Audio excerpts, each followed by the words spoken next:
JavaScript के अंदर split method का यूज स्ट्रिंग पर किया जाता है। इसमें होता क्या है कि किसी भी स्ट्रिंग को ये एरे में कन्वर्ट कर देता है। तो हम इसे एग्जांपल के जरिए समझते हैं। लेट्स से हमारे पास एक str नाम की स्ट्रिंग है। इसमें हम बेसिकली स्प्लिट मेथड लगाएंगे।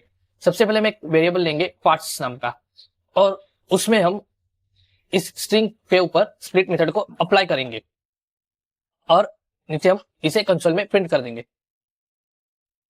पार्ट्स को। अब इसमें होता है क्या कि इस स्प्लिट मेथड के अंदर हमें डिफाइन करना होता है कि किसके बेस पे हमारी ये स्ट्रिंग को एरे में कन्वर्ट करेगा। सिंपली यहां मैं एक स्पेस दे देता हूं, तो ये क्या करेगा, ये स्पेस के बेस पे हमारे स्ट्रिंग को सेपरेट कर देगा। हमारे स्ट्रिंग में सिर्फ यही स्पेस है, तो इसके बेस पे ये हमें एरे में कन्वर्ट करके देगा। तो रन करते हैं।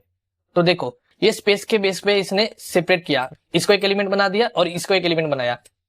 मींस इसने स्पेस के बेस पे हमें सेपरेट करके दिया। अब जब हम ये स्पेस हटा दे तो ये क्या करेगा, स्ट्रिंग के हर एक कैरेक्टर को सेपरेटली एरे में कन्वर्ट कर देगा।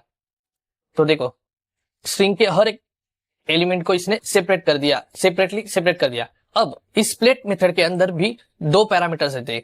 सबसे पहले वाला ये तो हमने देखा कि किसके बेस पे इसे सेपरेट करना है, और इसके अंदर और एक पैरामीटर रहता है जो हमें बताता है कि हमारी स्ट्रिंग को कहां तक सेपरेट करना है।